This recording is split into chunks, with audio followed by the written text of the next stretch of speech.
Selamat pagi pemirsa, untuk menemani pagi Anda di Kamis 9 September ini, Kilas Nusantara telah menyiapkan 3 berita dari sektor pajak, pariwisata, dan ekonomi kreatif yang datang dari berbagai daerah sebagai asupan informasi yang tentu saja akan menambah wawasan Anda.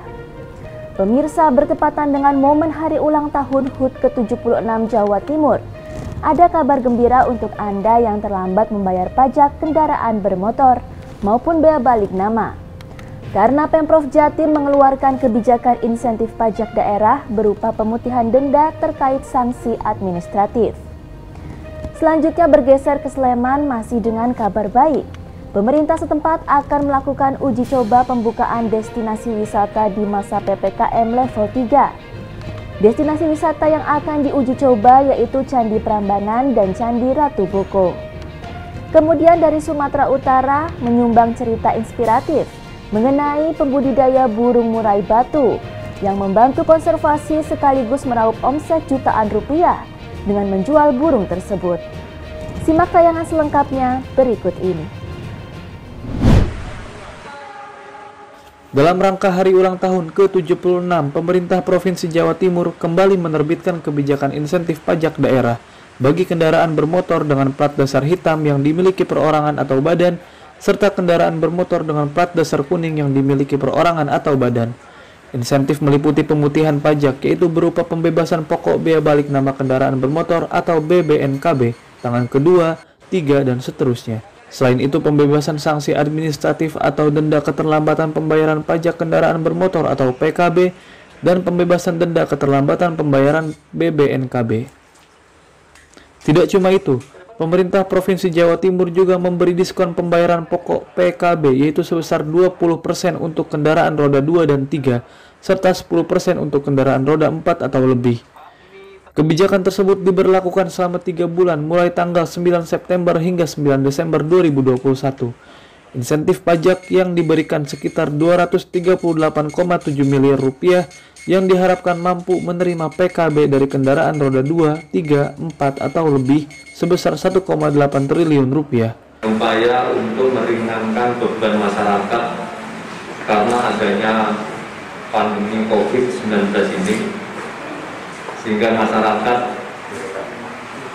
tidak berat beban ekonomi yang ditimpa oleh masyarakat tadi, sehingga Ibu Gubernur memberikan suatu kebijakan, memberikan insentif kepada wajib pajak.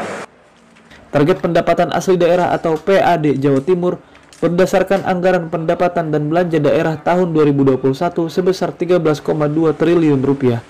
Realisasi hingga awal bulan September tahun ini baru mencapai 9,6 triliun rupiah. Diyakini kebijakan insentif pajak daerah yang diterapkan selama 3 bulan ke depan mampu mencapai target tersebut. Dari Surabaya, Jawa Timur, Hanif Nasrullah, Kantor Berita Antara, mewartakan.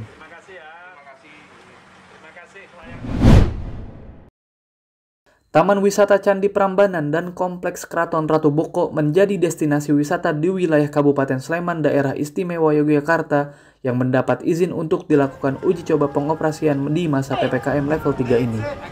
Uji coba pembukaan ini merupakan penunjukan langsung oleh Kementerian Pariwisata dan Ekonomi Kreatif Kemenparekraf dalam rapat koordinasi evaluasi PPKM Jawa Bali yang digelar Selasa malam 7 September. Hal ini disampaikan Bupati Sleman Kustini Sri Purnomo pada Rabu 8 September.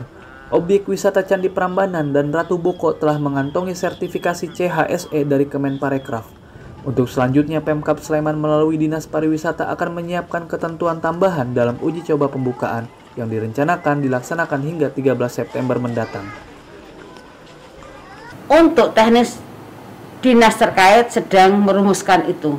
Apalagi kemarin kita sudah buat skenario juga. Saya rasa tidak lama akan kita bisa diterapkan.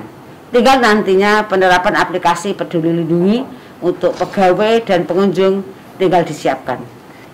Tentunya kita harus sedikit lagi bersabar karena uji coba ini menunjukkan langsung dari Kemenparekraf. Pemkab Sleman sebelumnya juga telah mengirimkan surat permohonan uji coba 21 tempat wisata Jika uji coba dua destinasi tersebut sukses dan level PPKM di minggu depan turun, maka diharapkan akan semakin banyak objek wisata yang diperbolehkan untuk dibuka. Dari Sleman, Daerah Istimewa Yogyakarta, Imam Prasetyo, Kantor Berita Antara, mewartakan.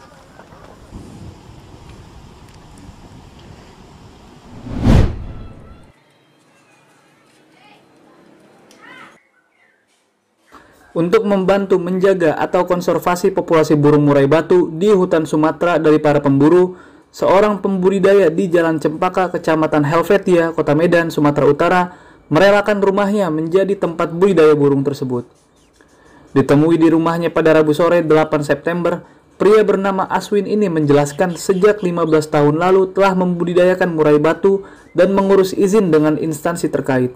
Karena prihatin burung tersebut populasinya mulai sedikit, bahkan saat burung ini masih berstatus satwa dilindungi hingga tahun 2018, burung ini masih sangat gencar diburu oleh para pecinta burung kicau.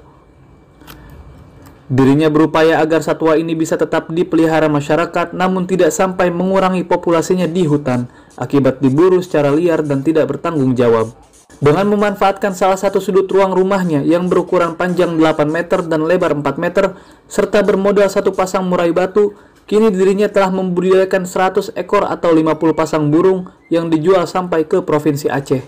Dalam sebulan dirinya bisa memiliki omset 20 juta rupiah per bulannya dari penjualan burung yang menampilkan keindahan dan kemerduan suaranya ini. Satu burung dihargai bervariasi mulai dari 900.000 sampai 2 juta rupiah yang dijual sejak berumur seminggu hingga 2 bulan. Untuk melestarikan agar murai batu di hutan itu tidak punah, dan diimbau untuk para pemain-pemain murai jangan lagi mengambil dutan. Untuk lomba usahakan dari penangkar yang jelas, yang diutamakan yang menggunakan ring. Jelas dia asal usul burung itu dari mana. Jadi di hutan itu tetap lestari, alam kita tetap indah. Sementara itu, salah satu pecinta burung murai batu mengaku senang untuk membeli burung di tempat tersebut karena asal-usulnya jelas dan tidak mengurangi populasi asli di hutan. Terjangkau, satu. Kedua, kualitas burung pun terjamin. Tahu asal-usulnya burung tadi. Dan lagi pula tidak mengganggu habitat yang ada di hutan-hutan. Kalau orang yang berburu di hutan itu kan istilahnya kan merusak habitat. Kalau ini kan enggak, budidaya kan gitu. Sebelumnya sejak tahun 2018, status murai batu sebagai satwa dilindungi telah dicabut oleh pemerintah melalui peraturan Kementerian Lingkungan Hidup dan Kehutanan.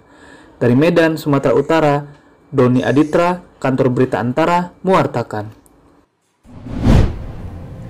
Demikian pemirsa berbagai informasi yang hadir untuk Anda pagi ini. Semoga dengan melihat tayangan tadi dapat memberikan semangat untuk selalu berkegiatan produktif dan membawa manfaat bagi lingkungan sekitar.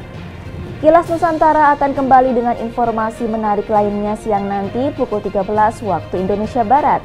Sampai jumpa.